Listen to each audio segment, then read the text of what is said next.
Hello, one and all, and welcome back to the technically third season of the Overanalysts podcast, sharing our opinions with you because we can.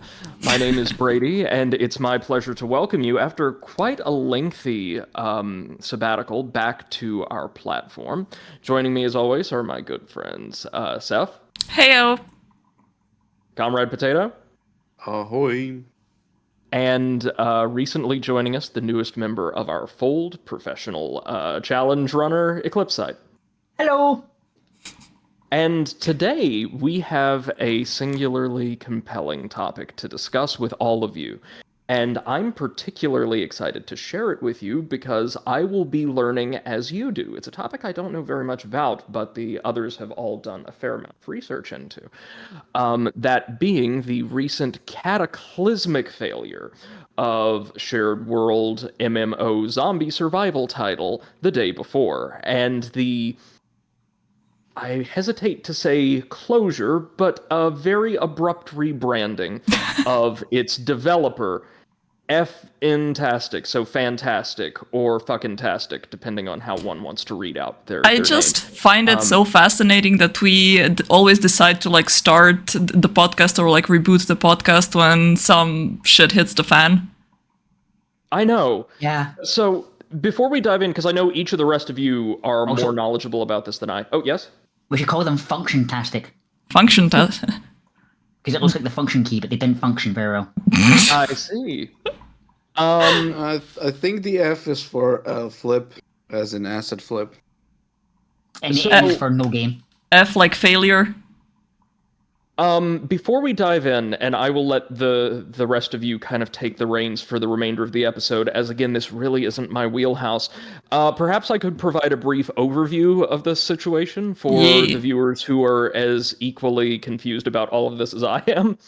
Okay, so if you've not heard of The Day Before, it's not all that surprising because despite being a center of a lot of attention and even some partial funding in certain multiplayer Steam circles, the game was not a AAA title, nor was it marketed as an earth-shaking cataclysmic sea change game that was set to redefine an entire genre.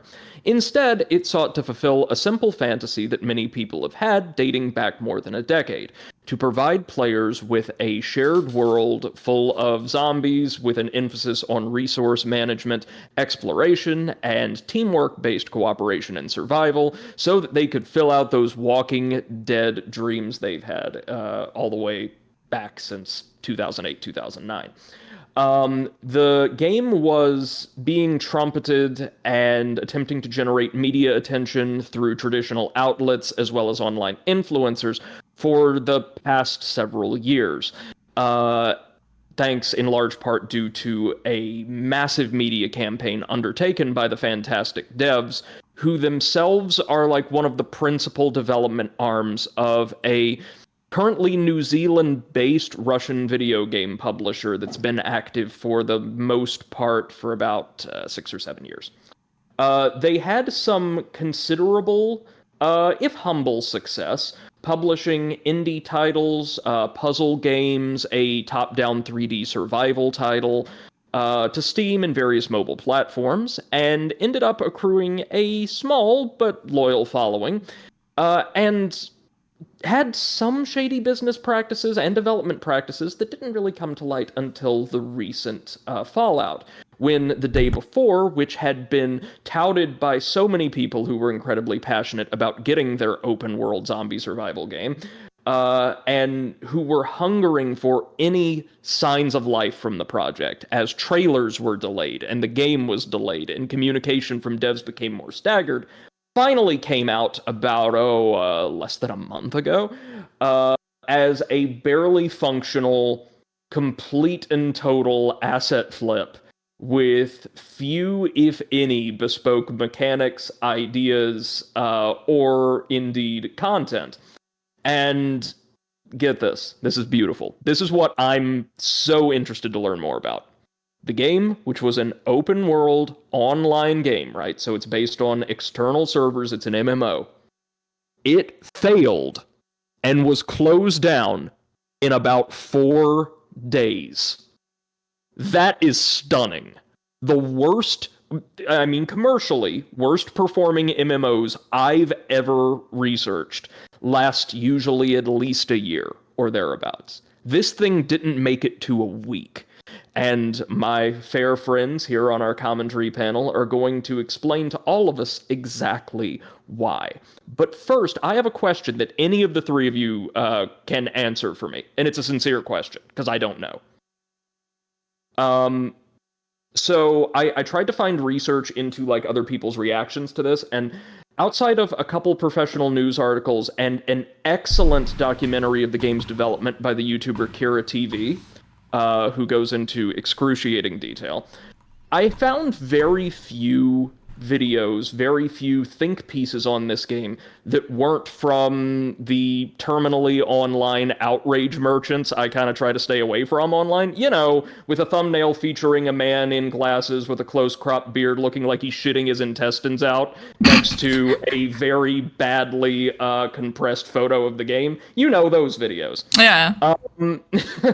So my question is, in the year of our Lord 2023, where there are a number of fairly well developed and well received multiplayer zombie games, why was this one the locus of so much hope, so much excitement, so much enthusiasm? Why were people, because people were going wild for this game, sight unseen. What seemed different about it? Why did people Because it was an MMO, and so Yeah, it was far, supposed to be an yeah. MMO. So far we didn't have an experience where you have like a zombie survival as an MMO, as a living in a living world, you know.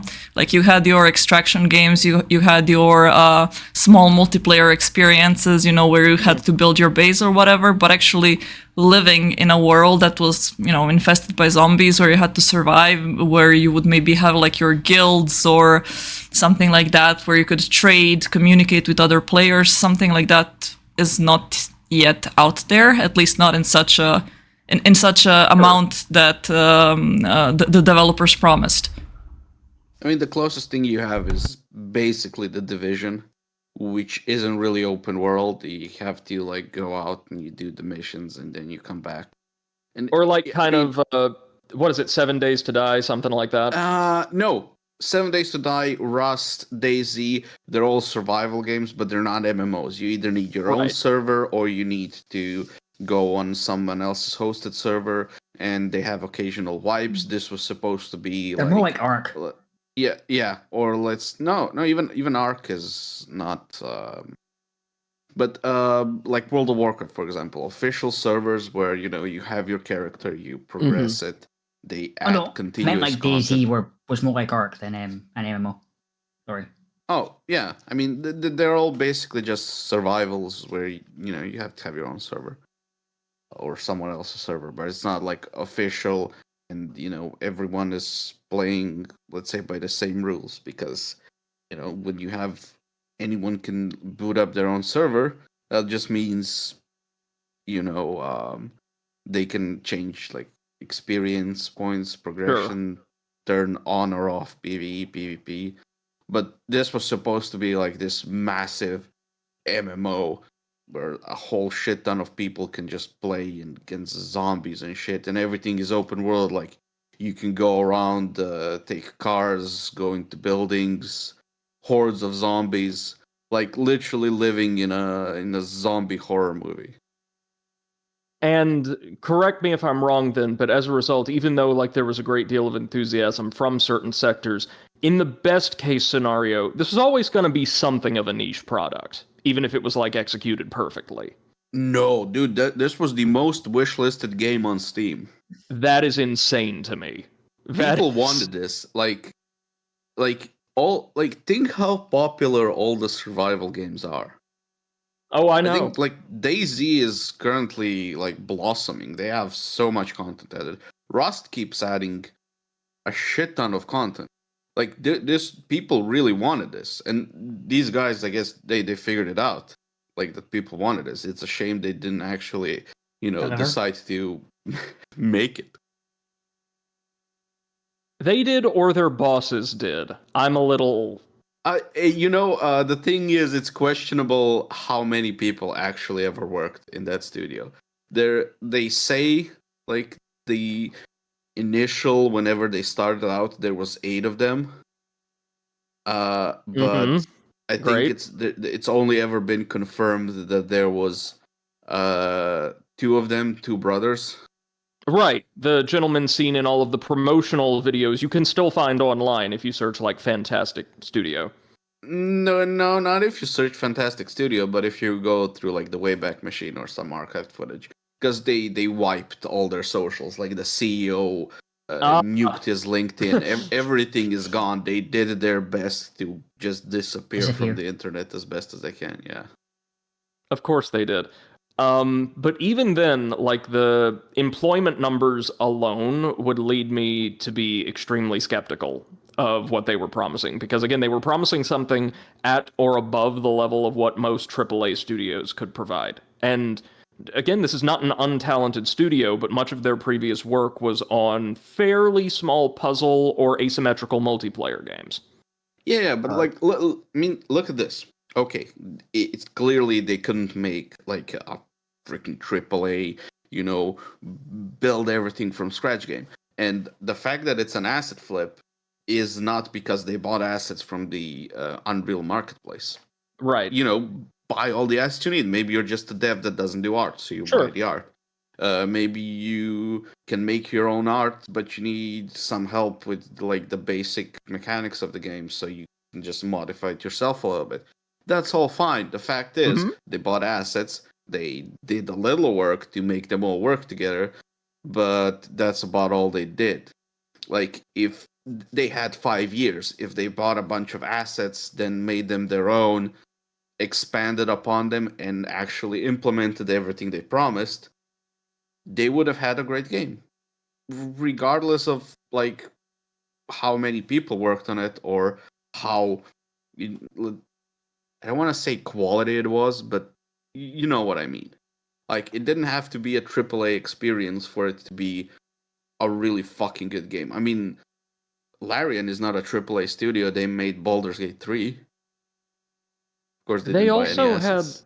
They didn't buy any assets, and they had that we know of a very, very long development time, relatively speaking, and plenty of constant feedback and financial support from early access players and other vectors. So, like, they had a massive arsenal of resources to use however they saw fit. And the shame here is these guys, the Fntastic guys, did too, or somebody in their organization did, except manpower, probably.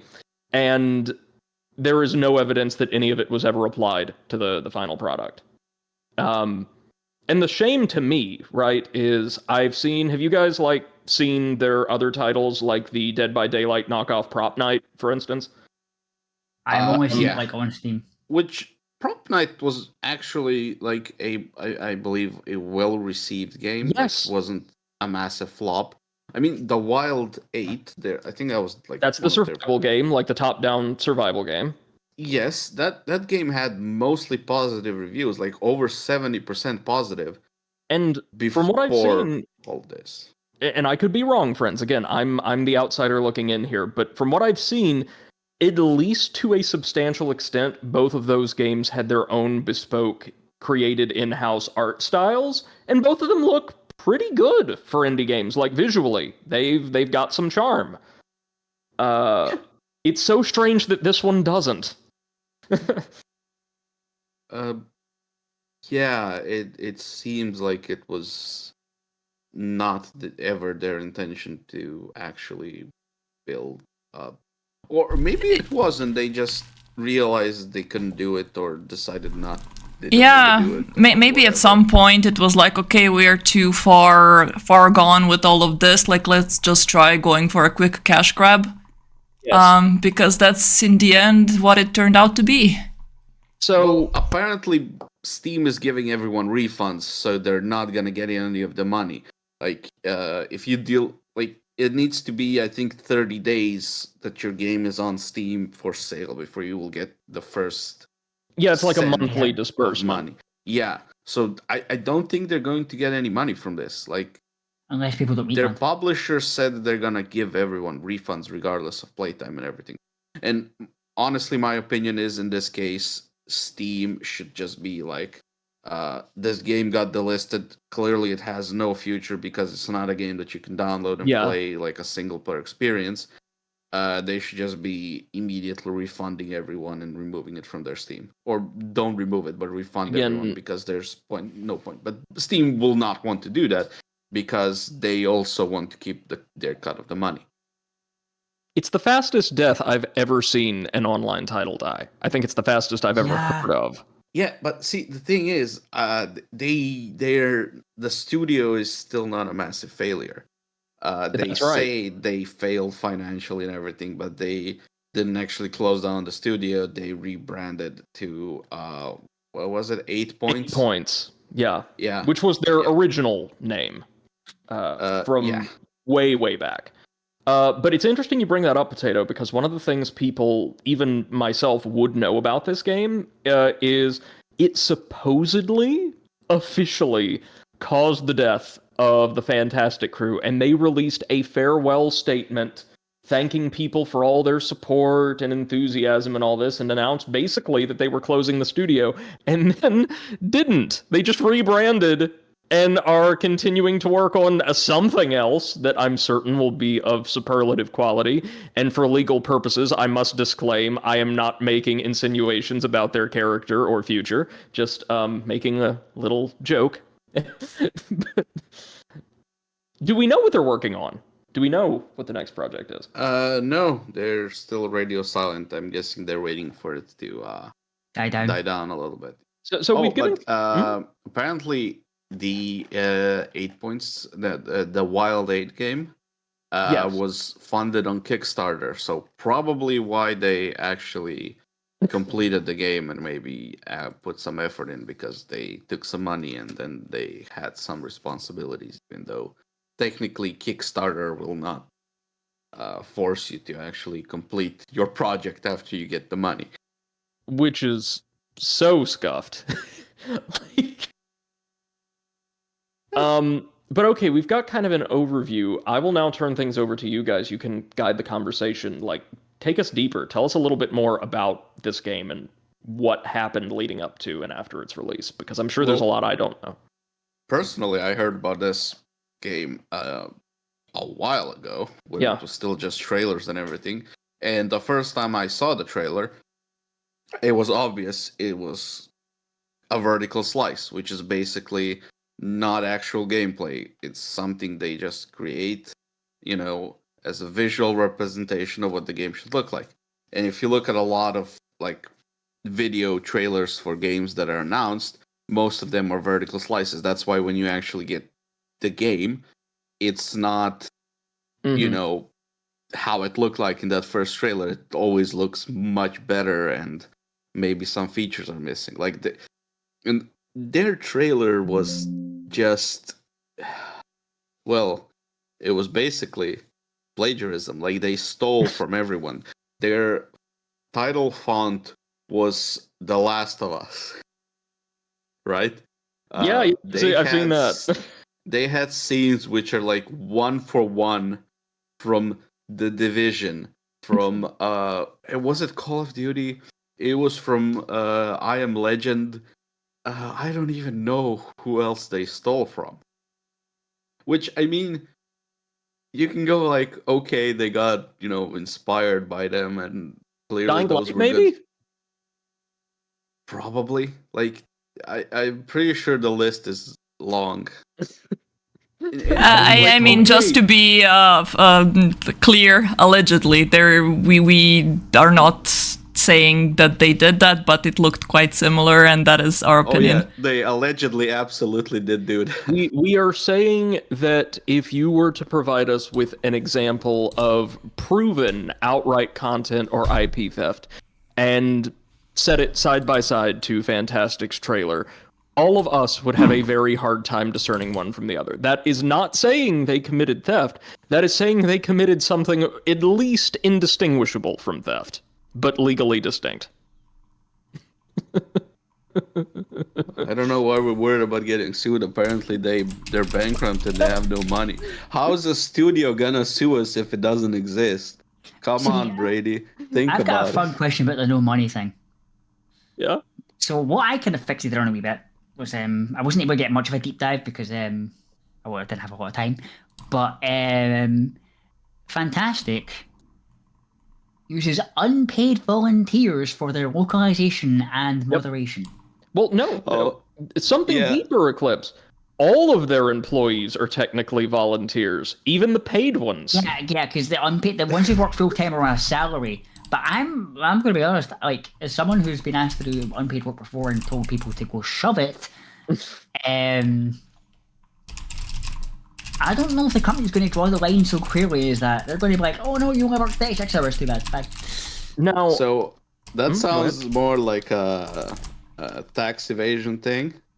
You Yeah. know, like, oh, these people are volunteers. We're just, paying them some. We're just gifting them some money, but they're volunteer. Like, It's more No, like they're self-employed stuff. voluntarily working for us for money. hold It's on. self-employed. So they work I've for you, but you actually don't get any benefits. I have seen a video clip wherein the founders of the studio discuss this, and now this is very important to my next point because I don't want. Genuinely, I'm not doing like a deadpan comic bit here. I genuinely do not want to mischaracterize them or their intentions in this regard, but the studio was founded in the Republic of Sakha, which is a division of the Russian Federation. It's like in northeastern Russia. It's a very, very remote region. And as a result, English, the language in which they delivered this speech on volunteerism and how they believe all their employees are and should be volunteers, paid or otherwise, was not delivered in their native language. But I understood their meaning to be this. They do employ unpaid volunteers in localization, community moderation, and kind of other online outreach roles, which personally, if you ask me, is fairly scummy if you're working on what's supposed to be this huge, super lucrative AAA release. Having people from your community who trust in you basically doing a lot of the grunt work for you. But they also had a core team of paid volunteers who, if I'm understanding what they meant to say correctly, are employees who choose to do the labor that they're doing, who are providing their work and their skills completely voluntarily, because willing volunteerism is the spirit of creativity and should be at the core of all we do. Which is a really flamboyant way of saying, in a suspiciously explicit manner, hey, it's not like we use slave labor or anything. Which is not a thing most developers should have to disclaim. That's very Maybe they tightrope should. walking. Because if you make your employees crunch 100 hours a week, maybe you are employing slave labor. Was there crunch involved? Do we know if No, there was not crunch? for them. I mean, like, maybe everyone should, like, state that they don't employ slave labor. But, like, we've had the UN clear our, like, San Francisco development office. We're good.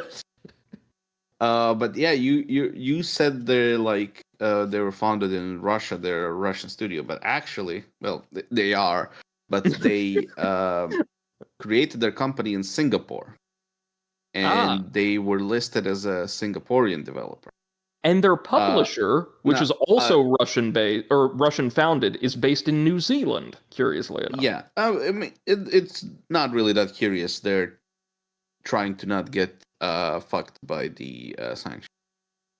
However, they so I did find one video where a guy with a lot of industry contacts and a lot of like newspaper contacts had a lot of information I haven't seen anywhere else, and I think it's only fair if we put that video in the description. In the show notes. Because it has a lot of information that we probably won't be covering anyways. So basically, one of his, I think, news reporter friends was actually in Singapore, and he decided to visit their offices. Okay. And they don't actually have offices or workers there. It was a virtual office. So he went to their other Singapore location, and the same thing. Like, I'm sorry, this very What? small volunteer-driven dev team officially had 2 listed offices in the extremely expensive country of Singapore, and that never raised any eyebrows before now? no, because like they said themselves, why would it be a scam? They're not taking any money for pre-orders or from like the Oh, well, that makes it community. okay then. Which now makes it very, very interesting how since they had to, file taxes because they're a, company. Apparently in 2022 they declared a nearly $1 million of profits after paying like all the salaries, Wow. travel costs, and everything. And they had a shit ton of money spent on travel costs, like upwards of $20,000 a month. Jeez. Well, if you saw in one of their own self-promoted videos, the video about volunteerism, they love the idea of working remotely, as displayed by beautiful images of people doing no work and eating at a restaurant or sitting on a computer in the middle of a field, which strikes me as the absolute worst place to get work done. Yep. They were also at one point shilling their worse Microsoft Teams, worse Zoom, worse Slack. Yeah, basically. As like this is how we like develop remotely. Oh yeah, because they developed their own app software, or sorry, their own app software. Listen to me. They developed their own app for kind of remote office coordination, or partnered with one or the other. And Apparently, it was their own.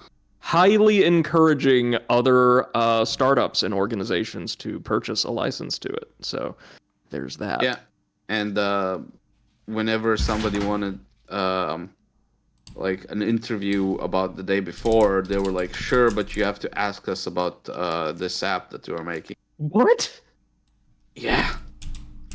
I mean, literally, they were hyping up the day before, and then they would go like, "Well, we're gonna have some big news soon," and people are expecting, day before gameplay or something, and they would be like, "Oh, psych, we're releasing prop night," and they did that several times. Promised a stream. People were waiting for hours to see a sliver of gameplay, and they're like, "Oh, sorry guys, we had some issues with this and that."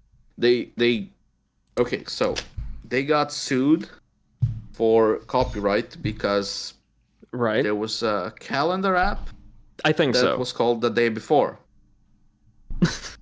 And then they were like, "Oh, wait, yeah, we're sorry, guys. We can't show you our gameplay until we solve this copyright thing because that totally affects the gameplay." As it turns out, they never filed for an English language copyright on the term or the phrase "the day before," which is usually one of the very first things the creator of an intellectual property or piece of media does when they begin production, is they secure a copyright or the relevant copyrights. I mean, I can also understand that maybe they went like, we want to call our game The Day Before, and then you search and there's no games called The Day Before, and there's nothing big called The Day Before, and they probably didn't even know about a freaking calendar app. And sure, they won that lawsuit because no one's going to confuse a calendar app for a zombie MMO.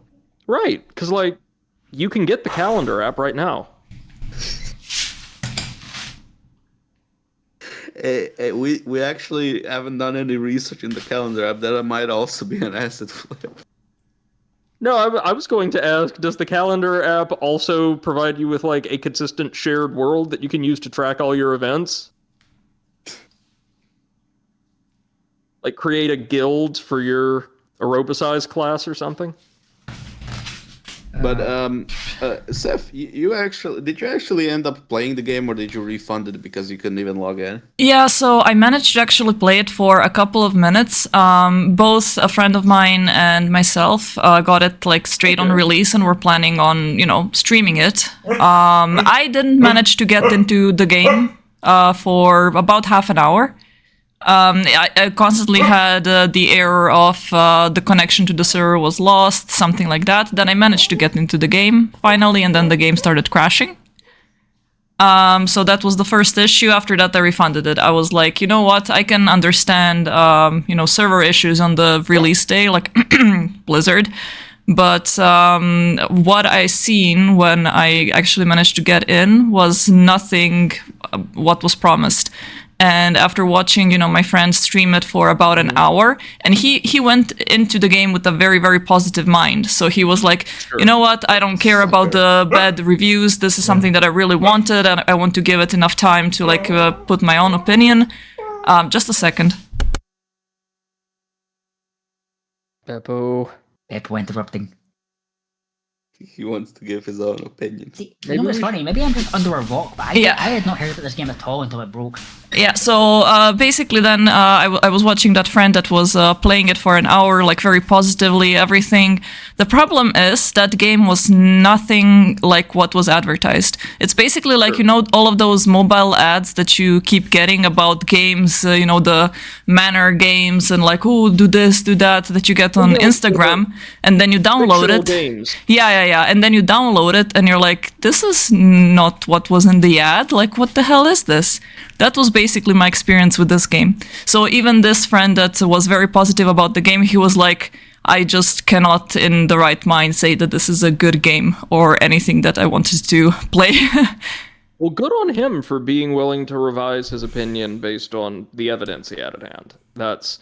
Like, we're talking about media, but that's genuinely a rare and admirable skill nowadays. I don't think there's many people that have huffed enough copium to, at this point, not be able to go, like, this is a scam. Maybe we should call this episode Maybe Someday Survival. I mean, maybe they saw like how Star Citizen is managing to pull money from people, and they were like, "Let's do this." But they're not Chris Roberts. They don't have Chris Roberts' reputation. They don't have Cloud Imperium's bottomless arsenal of resources. And also, they can't use an almost absurd dedication to realism to excuse the lack of gameplay updates for months, while instead they show you 5 seconds of how realistic it looks when somebody walks up a flight of stairs in-game. Like, Cloud Imperium is designed for this money grind. This game was not. But I'm like Eclipse, I actually had barely heard of this game until it released, so I think it was very much like aimed at a certain audience that were very hungry for it. You guys aren't really into MMOs, right? Not extensively. I played a couple. I like Final Fantasy XIV. ESO's okay. Yeah, but you're not really into like the like you don't really get many MMO news. That's no. So yeah, you're not exactly interested in it. Yeah. Yeah, we get no news. It's audience specific, but it sounds like it was going to have a very loyal audience if it was even close to what it promised. Oh yeah. I think if they released what they did, and it was an actual MMO and not an extraction shooter, which I don't know if those were the devs or just mods, volunteers on the Discord, that were going like, it's not an extraction shooter. I heard some of the mods were awful on Discord. Wait, it's not an MMO? Yeah. Or it wasn't even an MMO? Do you not actually know that? No, it was an extraction shooter, like Escape from Tarkov. Basically, so you have, like a central... So you have a central hub with a bunch of NPC vendors and quest givers and everything. And apparently you can only take one quest at a time. Great. And any gear you take with you into the map that it randomly spawns you in one location. If you die, you lose. And you have to buy new gear or go in without anything and recollect everything and get to an extraction point to get out. Yeah, so basically Tarkov.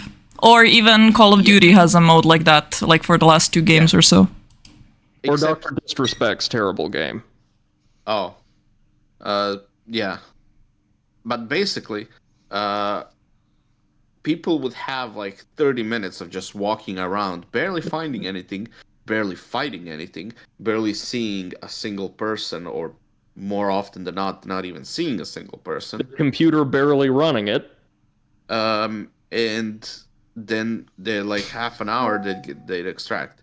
There was a massive exploit that was, of course, never fixed because they abandoned the game, where you could just dupe the money. So as long as you had a little bit of money, you could just create infinite money.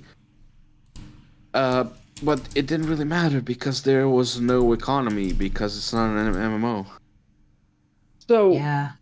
a question I have then, and it's a question that was raised in the really good video documentary I watched that was ultimately unanswered definitively, if I recall, is what honestly seems likelier here, given what we know about the studio and its reputation. Because, sorry, before I get to the question, one other thing that I think is important context for our audience to know is, despite releasing a number of average to reasonably well-received games previously, the studio is somewhat notorious for abandoning support and development for in-progress or asymmetrical multiplayer titles very quickly after launch, as was the case with Prop Night.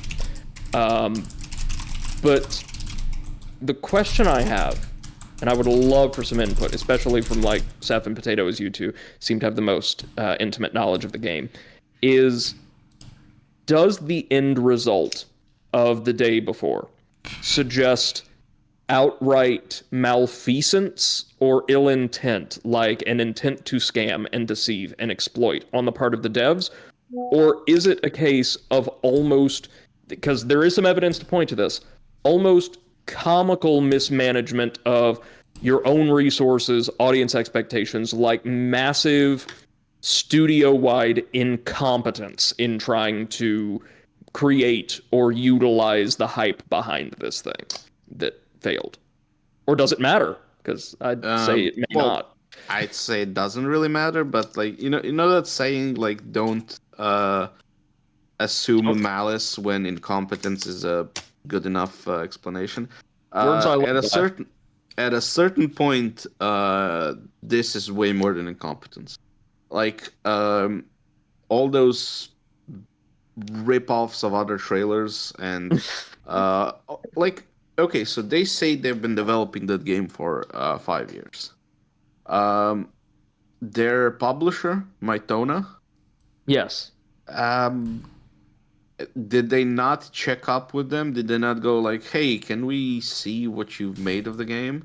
That's Like, So something. how are they not complicit? So there is one thing that for me made it seem like this wasn't just incompetence but outright maliciousness, and that is that the devs themselves came out a couple of hours prior to the launch of the game saying that this is not an extraction shooter, this is an MMO, and also defending themselves from all the malicious rumors that were coming out and telling us that no, this is Okay. not an asset flip, and this is like when there was already proof out.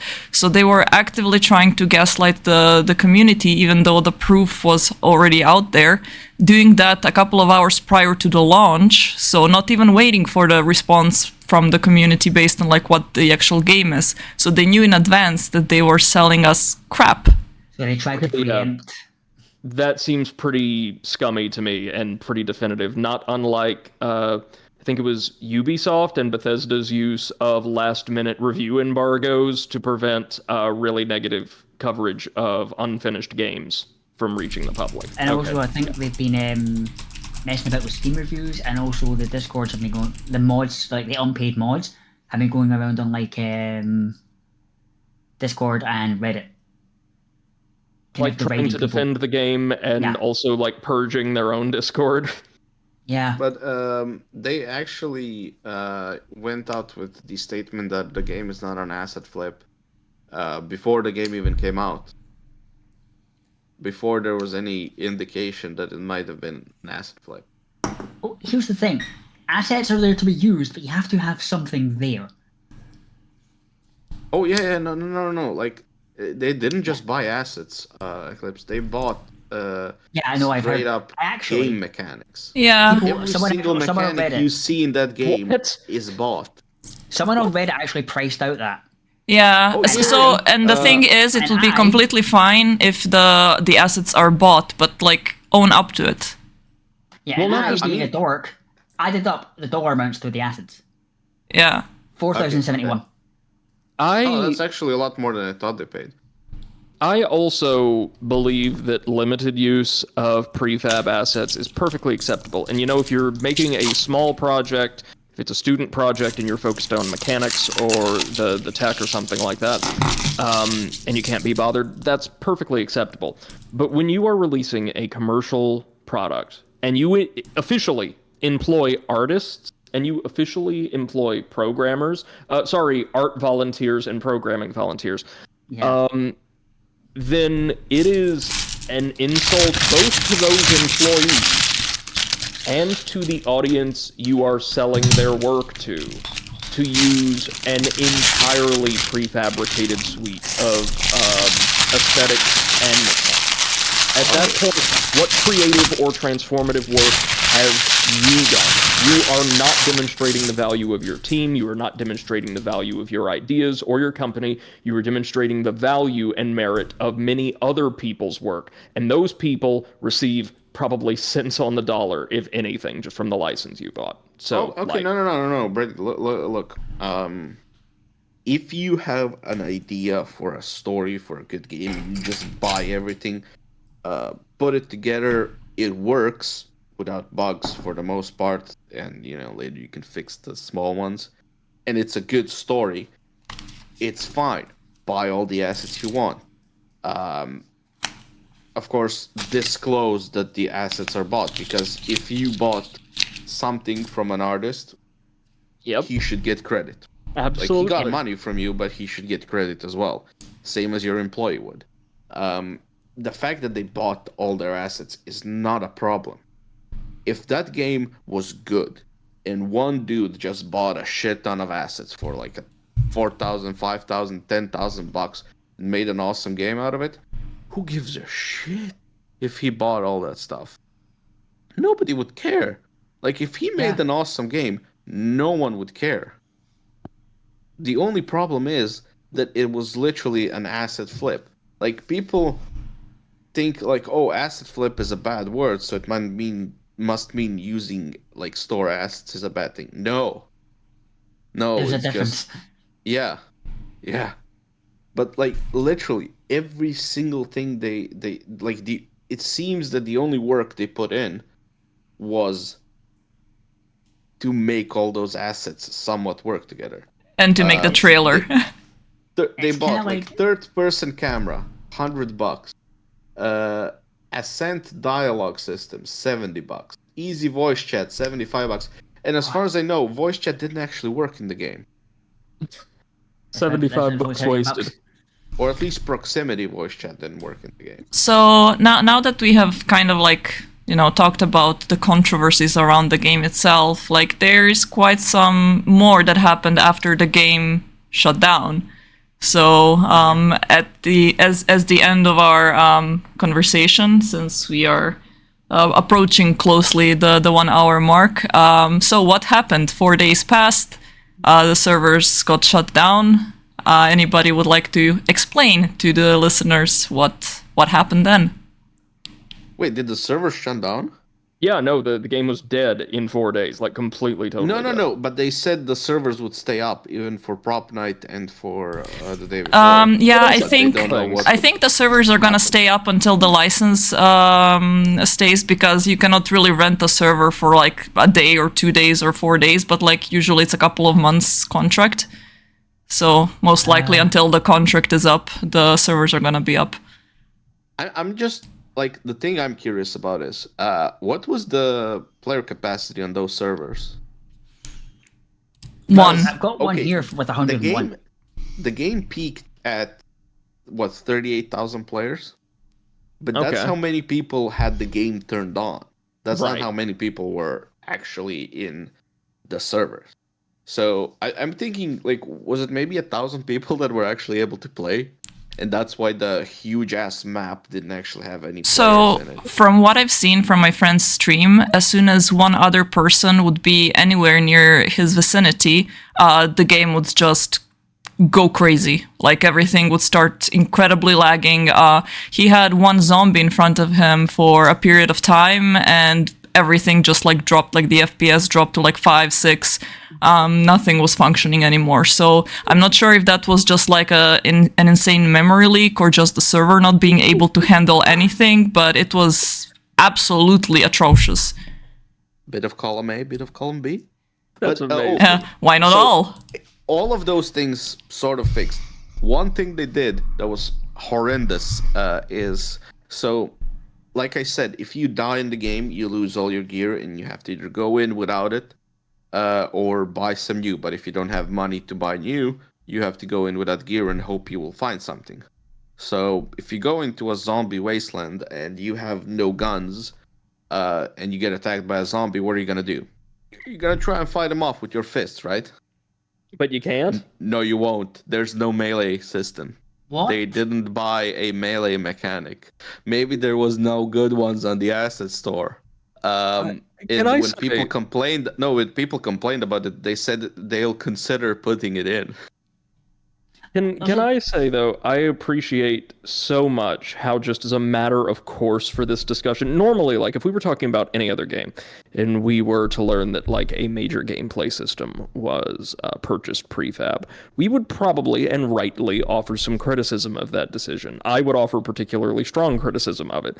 But, Potato, you just very casually said, oh, no, yeah, they didn't buy a melee system, and that is a normal statement to make in this conversation. That is, you expect them to buy everything, and the fact that they didn't hit every item on their shopping list is like the real fault here. This is abysmal. This is quite possibly not one of the worst, but the lowest effort games I've heard of in ages. Can I just Yes, ask a question? Mm-hmm. How in the name of all that's holy in Tolkien's Mountain did this take 5 years? It didn't. Most of those assets are maximum 2 years old. The game allegedly was being developed in Unreal Engine 4, and one of the stated reasons for their delay in development was Yeah, 'cause because they they delayed, like, 3 decided times. to. Yeah, and one of the reasons was they decided to upgrade to Unreal Engine 5. My assumption would be it had better assets in the store. But yeah, I mean, since they didn't do any like work on the engine itself, because you can't do some custom stuff. I mean, I'll Wasn't say that though hard. that last decision entirely worthwhile, because if you are among the unique chosen 1,000 who are able to experience it firsthand, I'm sure you can confirm the game is absolutely gorgeous, making the very most of next generation hardware and standing alongside the likes of Final Fantasy 16, Remnant 2. It's right up there. Really a feast for the eyes, so spectacular that you and most likely your GPU literally can't handle it. No, but on the kind of asset flip thing, just kind of quickly, for me, it's kind of like, okay, so let's say you want to make a story about a dragon in a mountain, okay? Okay. And you are not an artist, Mm-hmm. but you're a story writer. So you buy a dragon asset, you buy a mountain asset, and you build this story, you build this world, you kind of build the world using the assets. You don't have any like art in your world, but you have like lore, story, character. You have made something use those assets. Yes. If you want a dragon in a mountain, and all you do is buy a dragon in a mountain, put a couple of NPCs that say hello, buy things from me, and then the dragon walks around and does nothing, that's an asset flip. It's not transformative use of those assets, right? And People yeah, can just not have people to do something and then cover it up with assets, but but there has to be something that they're passionate about, or the game will flop. and to be clear, I probably have the strongest stance on this panel against like explicit asset reuse or purchase, but I believe it has its place. But when we talk about an asset flip, usually, like colloquially, we're talking about games where the vast majority of at least aesthetic components were prefabricated elsewhere and purchased off a marketplace.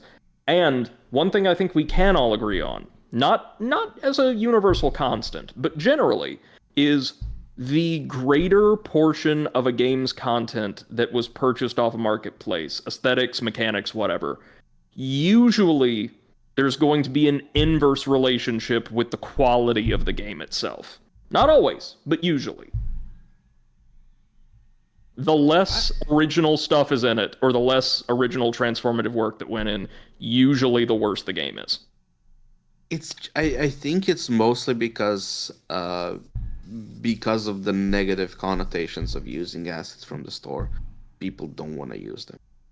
I think you can make a high quality game without any problems by using entirely everything from the asset store. If you put in the work to make a good story, like I've seen some gameplay footage. The voice acting is almost certainly AI generated. I wouldn't be surprised if the quest lines were AI generated as well. I don't think there's any actual quest lines per se. I think it's mostly just ChatGPT can't handle quests. Yeah, no, I like the only effort they put into the game is to make those assets bought from the store somewhat work together. And yeah, like they didn't buy a city map as a city map. They bought assets to make a city map, and then they built a city map from those assets. Like, you know, it's not like they just bought a finished city. They bought, but like when you look at, like, these are really high quality assets. A residential house, $70 just for one house. I mean, you can put it, you know, recolor it, put it wherever the fuck you want. Yeah. But you buy a bunch of those, and you know you're spending a lot of money. It's still less money than if you employed artists for 5 years. Sure. And that's fine. Like, you're working on the budget that you have. Like, if they were, we don't want to spend all our money on like artists. We don't want to take money from the community because we don't want to end up being scammers or anything. So we have $10,000. Let's just see how many assets we can buy and then create everything. And like, even buying game systems, perfectly fine. If you do a little more work than just, you know, putting them all together. Bolting them on. Yeah. But yeah. But basically, what ended up happening, because we kind of detracted from what Seth was trying to do, and I think make us end the podcast episode. No worries. They announced the closing of the studio because the game failed financially, even though they didn't even get the first. Like, if the game failed financially in 4 days, how, even if the game was well received, it would have failed financially because they need the first month to at least get their money, right? Right. I think it's more like 2 months, because it would have to be February 1st, I think I'd heard. Maybe. It would kind of roll over. Probably should have had MC here because he's an actual game developer. But regardless, it would have had to have survived for a substantially longer period of time than it did to even have a chance at making back some of its development costs. Yeah, but they were like, "Oh, guys, no, we're closing our studio. It's all over." One of their, I don't know, community manager or whatever on Twitter, dev, CEO, whoever wrote the post, was like, "This is our first big like game. Shit happens." I'm sorry, what? Oh, you shit, Brady, you actually went into this like a blind playthrough. Yeah. He literally wrote like something along the lines of, "This is our first big game or big project, whatever." But it's not. And then It's not. Shit happens. I mean, it was certainly big and ambitious. Oh, you know what that reminds me of? And an actual finished game you can go out and play right now that some people say isn't that bad. That reminds me of the mighty number 9 Fiasco, and it's better than nothing. Oh yeah, I remember that. Yeah. But no, this is even less civil. Like, See, what's crazy to me is they didn't actually shut down, they rebranded. So Yeah, they they really didn't changed have their that much of name. a problem. They just want to kind of like get rid of this Distance some of themselves the from game and this. try again. Yeah. which, like, look, if I'm being perfectly honest, yes, I think it's a scummy practice, of course. But if I were to be retained as their, like, amoral counselor, I would say, yeah, this is probably the best way forward for you guys right now. Well, here's Like- my thing, right? We have seen with Cyberpunk, right, that gamers are willing to be. I don't want to say suckered back in, but like sucked back in if you actually start working. Like Cyberpunk, No Man's Sky, both of them really bad releases, but if you just put some time into it and work on it, you'll get people back in. And Potentially. well, potentially, but gamers are quite. They're both forgiving and unforgiving at the same time. I found, and this is not broad, I'm not ascribing this to, like, everybody in the audience, for instance, but, like, the discourse surrounding video games as a whole is also very heavily impacted by perceived prestige or pedigree of studios and their products. So, like, Cyberpunk was a game from a studio that was heralded as almost godlike in its morals, its Yeah. ambition, its accomplishment, largely because they made one really good game and a couple good games fewer people played, and managed a, like, superior Steam alternative. Cyberpunk was garbage at release, and depending on who you ask, it's still not fantastic today, even though the DLC is better. But I think people were willing to forgive and rehabilitate it largely because so many people, A, wanted it to succeed in the first place, which is fair, and B, had this pre-established notion of the developer as one which, as an axiom, produces high-quality products. No Man's Sky took substantially longer to rehabilitate, and that Yeah. was with completely free updates and years of investment because they didn't have that pedigree. So I agree with you, Eclipse, completely, but I'm uncertain how a studio with no pre-established solid reputation and currently an extremely negative one could actually win people back. Yeah, well, in that game, I guess it was in that time. I guess it was just incompetence to stick their head in the sand and not tell people what was going on. They were legally bound, actually. Apparently they couldn't. You mean No Man's Sky or No Man's Sky, yeah. no? I'm talking about Fntastic. Oh, yeah. They, It's like- Yeah, go ahead. Sorry. Oh no, I was just going to say like because in that case, then they had to do some because they tried like a few hours before to like do some thingy. Maybe try that a couple of months before. yeah. And like like lower expectations. Like if you see them and getting hyped, maybe try and lower some expectations because you'll get way less backlash. Maybe chop the price a bit. You'll get Yeah. way less backlash. So what I think What was is it, like $50? $39.99, I think. Yeah, And then it went $38.99. up to 50. Yeah. It went up Yeah. to 50 when it full released. Yeah, so the thing is, I think that like the community would be generally forgiving if they kept working at the game, and in a couple of months they would like revamp it, because the game did receive quite a lot of hype, and it had quite a lot of people wanting it to succeed. But the thing is, as Even we now, some people are still raving about yeah, it.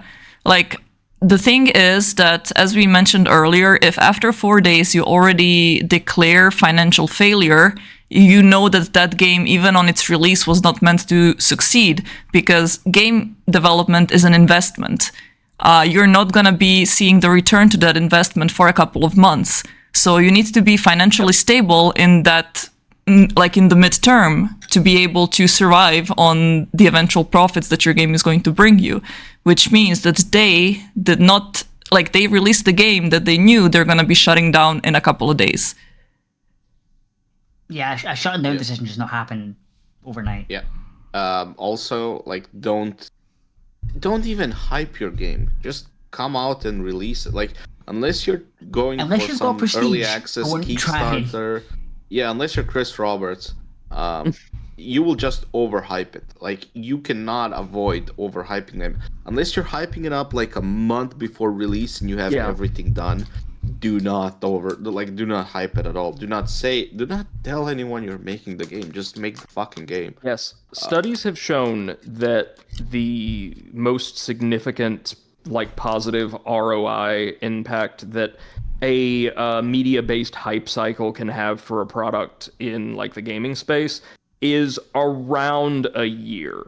If you announce a game roughly a year to maybe 14 months, maybe 10 to 14 months, sorry, before it comes out, and you use drip-fed media releases and early gameplay and things like that to get people excited and knowledgeable about the game, that can have a positive impact on both your sales and critical reception. But the longer you drag that process out, if you tease a game for years, looking at you Day Before, looking at you Elden Ring, looking at you most games from the past 5, 6 years, the larger Starfield. the likelihood, exactly, that A, people are going to get kind of bored and forget about the title because, oh, well, that's never coming out or that's so far away. Or B, GTA 6. oh, yes, people who are still invested are going to, in a vacuum all their own without your input, set their expectations to be both so high and so specific as to be effectively insurmountable, leading to a larger than average share of disappointment, even if critics are still pretty positive about your title. So there's a real science to this, and a lot of devs mess it up. It's unusual, though, to see indie devs do what Fntastic did and hype a game for years at a time. I mean, Usually No the Man's release Sky cycle did for it. indies, but they were in direct partnership with Sony. They were like, Yeah, but they were still kind of a small studio. And oh, for sure. like their biggest issue was they didn't know what they can make in the time frame that they had, and they wanted He got in over like- their head. they wanted to make that. These guys, I think they haven't been wanting to make that game for a while now. Also- even if they even did want to make it at any point. Regarding No Man's Sky, just a quick little tidbit I'll provide our audience if they didn't know. The reason game director Sean Murray, who by all accounts seems to be an absolutely fantastic guy in real life, made so many what we know today to be plainly fallacious statements in the run-up to the game's release about features that were not included, scope and scale that were never met, and so on, is because he was legally bound by a Sony contract, as was his entire team, not to say, do, or share anything that may potentially have a negative impact on the game's sales at launch. And interpreting that very broadly, probably in the interest of his own legal well-being, he could not say, no, the game won't have this thing you want in it. Like, oh yeah, sure, kind of will. So very, very scummy, but not on him or the team, I wouldn't say. See, I figured like he is not the type of person that is really made for PR. PR. Yeah, he's a developer. He is really good at his job as a developer. But put him in front of a camera and just go like, will the game have this? Will it? Will it? Will it? I think he just felt more pressure from like the people who were excited about his game to put it in because they were like, oh shit, they want that too. Fuck. Well, we better put that in, or yeah, that's a fucking good idea. Yeah, it's gonna be in. Well, not just I that, feel- but as an indie studio, even like a very vague legal threat from one of the largest companies in video games Would be would terrifying. be enough to annihilate you, even if it was baseless. So I still don't think it was good, but I understand why he did what he did. I mean, in the end, they went radio silent for 8 months and actually delivered on like 99% of what they promised, if not all, and then some. So there is an outside chance that in a year or so, Fntastic will resurface from their luxurious skyrise offices in Paris now that they've bought with money of obscure origin, and release the day after a massive overhaul patch. And you'll be sure to know that happened because you will look through your window and see pigs flying.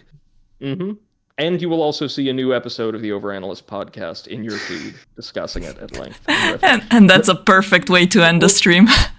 There's one more thing I would like to ask before we adjourn, though. I would like to go around our round table and ask you guys for your input here.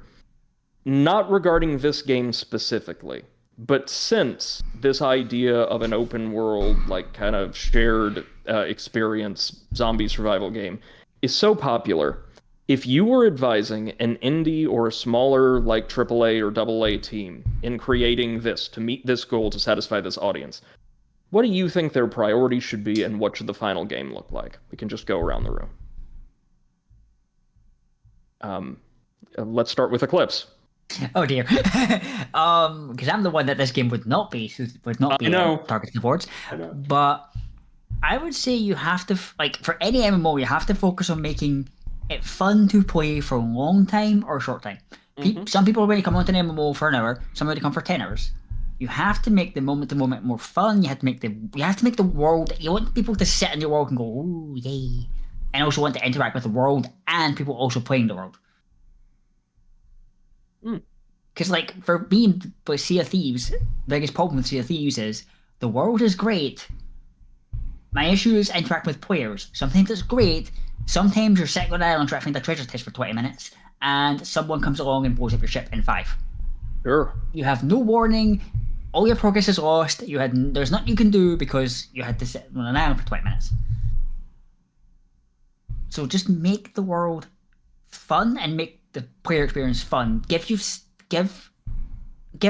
a thing for everyone, but don't overstretch yourself with promises. Make it engaging for a wide audience, and provide a very diverse gameplay loop that different players can engage with in different ways. I think that's all good advice. And if you need a small world, make a small world. Don't try and be massive. You can't be massive. Just make something small and engaging rather than big and empty. Amen. Potato, what would your recommendations be to our ailing patient? If it's to an indie studio, don't. Yeah. Honestly, no, okay, early access, perfectly fine. But, decide, if you have, I want my game to have all of this, that's fine. But it's a huge thing. So, cut it down to the most bare bones thing you can do to have what they were making. A zombie MMO. Make it a small zombie MMO that is perfectly fine and playable, but has minimal features. Just make it, don't have quests yet. Don't have one vendor just with everything, and just make sure you have the MMO aspect of it. All the players in the same map, everything open world. Do it small and then gradually add other mechanics and aspects of the game. Don't do what Star Citizen is doing, developing everything apparently at the same time, and then have the only thing that seems to be mostly developed on that game is the fucking store. I wonder why they prioritized that. Because money. Ching. The game is just a tech demo for the store. It is a revolutionary new, completely immersive world and platform via which that's right, not your character, not your avatar, you are immersed in this world, can use faster than light communications to send Chris Roberts money. No, but think of it like this. You can make a spaceship asset and sell it on the Unreal store for $70, or you can sell it on Chris Roberts' store for $1,000 to players and not to fucking studios. See, you couldn't do that with a post-apocalyptic survival game, because then you'd be selling old beat-up piece of shit cars for $2,000, and I feel like even the Star Citizen people would be like, okay, that's a bit dodgy. Don't give them ideas. Okay, Seth, what are your suggestions, your words to grow on for people kind of eyeing this concept? So I think Potato really nailed it when saying don't do everything at the same time and just focus on your small idea. I think that what a lot of studios nowadays, they go in way too big. They overpromise. Their idea is so big that they end up crippling themselves. Start with something small and have an idea about what you want your game to be. So, as Potato said, if it's a zombie MMO, make it a zombie MMO. If it's a Potato, can you not do that next to your microphone, please? It's picking it up very, very heavily. If you want an extraction shooter, have an extraction shooter. But just like have an idea what it is, have the minimum possible features as the first like early access or whatever the fuck you want, and then start adding features gradually. So like it's completely okay to say we are going to be adding this in the future. You don't have to add everything on release. Like, we know that patches are gonna come. We know content updates are gonna come. So you don't need to have everything ready there for the release and end up not having anything functional. So I think that is... Focus on integrity. Have a product that people can get their hands on so they can... If you're going to be iterating upon this, you'll have lots of community feedback and input. I mean, that's one thing Larian did handle very well with Baldur's Gate. Exactly. So they, even though they ended up having a pretty good game on release, they kept doing patches like from day one up until now. And now it's like, 3 months after release? Maybe a bit more, I'm not sure. Yeah. But like they kept listening to the community and they kept providing extra updates for the ideas, for extra features, for quality of life upgrades, etc. So it wasn't like, okay, our game is released now on the first day, and now we, wash our hands and go enjoy our money. I'm still waiting for my much desired 50% fewer ruined temples patch. So what about you, Brady? Okay, so longtime listeners to our program, hi, love y'all, are probably most familiar with me taking the fairly gentle and non-invasive route to evaluating even contentious video games that aren't called Star Citizen or Fallout 76. Unusually, friends, I'm afraid I'm going to have to be the storm cloud today. My advice for making this exact game is don't. What is wrong with you? Regardless of the popularity of the concept, the pitch that resulted in so many wish listings of the game, which is a great sign, don't get me wrong, we need to acknowledge a couple of things about MMOs as products that have defined the genre for over 2 decades and certainly show no signs of changing in the future. The first is that MMOs, relative to every other type of video game, yes, even standard multiplayer-based games, are extremely resource and fund intensive to maintain. You have to maintain and monitor the integrity of servers. You have to maintain and monitor the integrity of the actual game, its in-game economy, player conduct. You need to hire moderators, and you need to hire technicians, and you need to hire all of this, and rent server space and what have you. And usually, if you're making an MMO, a lot of it. This is not cheap, and you need to take on these additional costs and responsibilities in addition to developing additional content for the game, which most MMOs have as an integral component of their gameplay design. Drip feeding players, especially max level veteran players, new content worthy of returning to the game, reactivating a subscription if that's their model, buying more resources if you have like a play for free / pay to win model, and reinvesting in the game, both in terms of their time and in terms of their resources.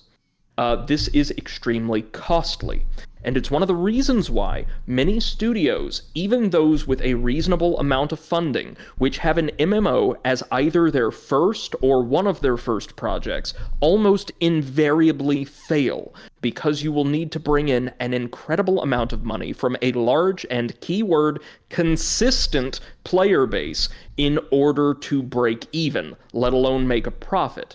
But, Brady, you may be asking, there are some MMOs which are household names today that make more money than God, some making more money than almost any other video games in history, to which I say yes, and that leads us to problem 2. MMOs, as a general rule, demand steady, consistent investment from their audiences. What this means is a lot of MMOs, with their core progression systems, ways of interacting with others, and so on, kind of appeal to not the exact same, but considerably overlapping audiences, and compete for that audience's time and money.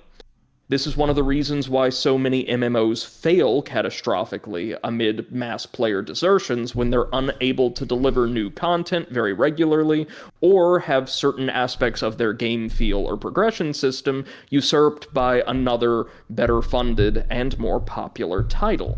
This is one of the reasons why, despite the incredible wealth raked in by Final Fantasy XIV or World of Warcraft, 99% of MMOs do not succeed, or certainly don't do so beyond a very modest profit, because they're having to compete with those giants on top of many other games trying to claw a little piece of that pie for themselves, just as their product is. So, if you are a small studio, if you're trying to make it big with your first big game, don't make an MMO. You stand overwhelmingly to lose your shirts in the bargain and deliver a product that, in best case scenario, will have some cool ideas, but be largely forgotten after a year or so. Instead, what you may want to do is look at some other projects in the same environment or kind of rock in the same atmosphere that have succeeded and look at what you could iterate on from them. When I think about multiplayer zombie survival games, I think largely of games I do not play, but of the ones I have played and had a great deal of fun with friends, the two that immediately come to mind are Dead Island, which, despite having a rocky history as a franchise, did deliver some really cool and immersive concepts in its first iteration and had great multiplayer, and Dead Rising, with a larger-than-life, over-the-top combat and crafting system that made combat and survival against both zombies and an ever-ticking clock really engaging, even for me, somebody who doesn't typically like post-apocalyptic zombie games. Both of those games managed to distinguish themselves not just by having solid core gameplay systems, but a distinguishing aesthetic, style, and bespoke, signature mechanics that weren't found anywhere else in the genre.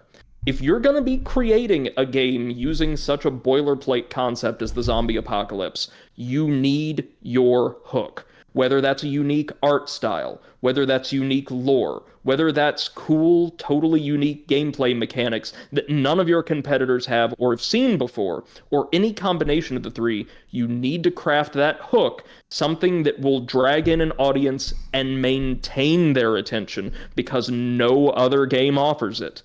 And lean as heavily into that when it comes to marketing and early gameplay showcases as you possibly can.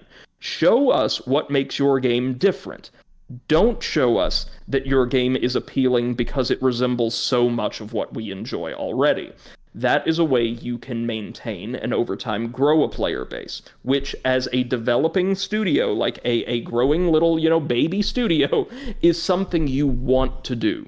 You want to build your brand, you want to build your audience, and you want people coming back to your products because you make them. And what I see from Fntastic, which is a real shame in the case of this game, is they were chasing a trend blindly and just saying, hey, this concept you guys like, yeah, we'll do something with that, without ever really thinking through how or why their take on it would be preferable to a Blizzard, Square Enix, or Perfect World founded alternative, should one arise.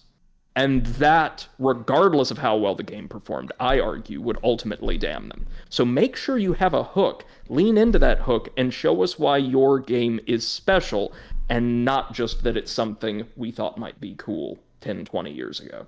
And don't make MMOs your first games. That would be my wisdom.